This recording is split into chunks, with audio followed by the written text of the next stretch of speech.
clouds of smoke coming up into the sky. We decided to follow it, and this is the scene that we came upon. And all you have to do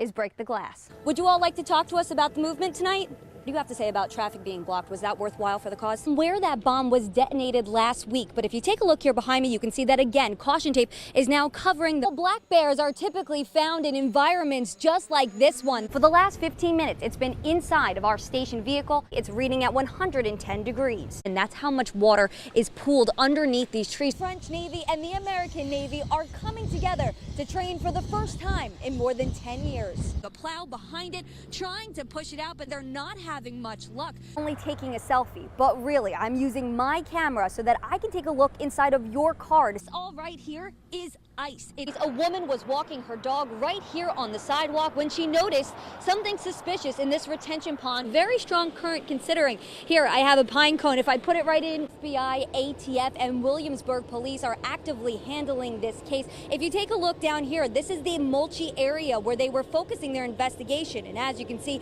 a lot of this has been disturbed. I also want to show you this car over here. And as you can see, there's an awful lot of debris on it. We're told that this bomb was placed in the Mulchy area and exploded around 5 o'clock last night. Now, with homecoming weekend starting tonight, they want to be able to find out who's responsible to make sure this is an isolated incident. It was really loud. It's like putting your head at the cannon stand in Colonial Williamsburg. An explosion interrupts Stephen Ballmer's dinner last night. We thought it was a car exploding, but there was a van with a lot of debris on it. Williamsburg police say it wasn't a car exploding, but a device being detonated. Local police, along with the FBI and ATF, are focusing their investigation on this area surrounding Barrett's restaurant. They say it's where the explosive device was set off.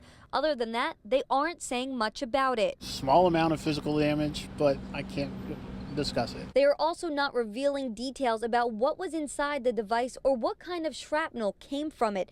They did, however, say that a portion of the device did not explode, causing investigators to dig through the mulch and bring out dogs to find evidence left behind. We're investigating everything involved with this particular case. Those efforts are going on while the campus of William and Mary prepares for their homecoming weekend.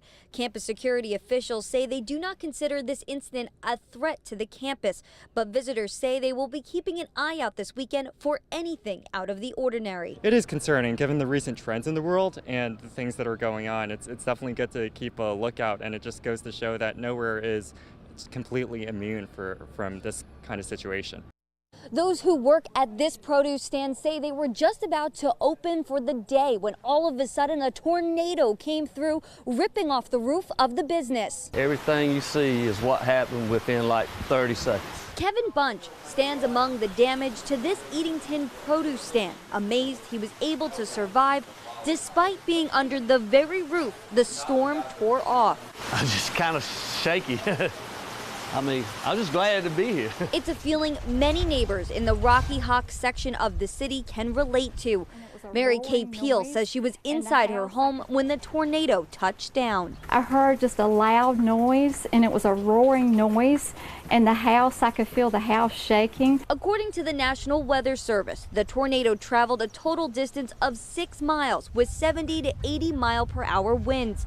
The force of the storm ripped the front porch from Peel's home and severely damaged Robert Sutton's house. If you could just imagine a bulldozer going through a house in 2 seconds, that's the sounds that we hear.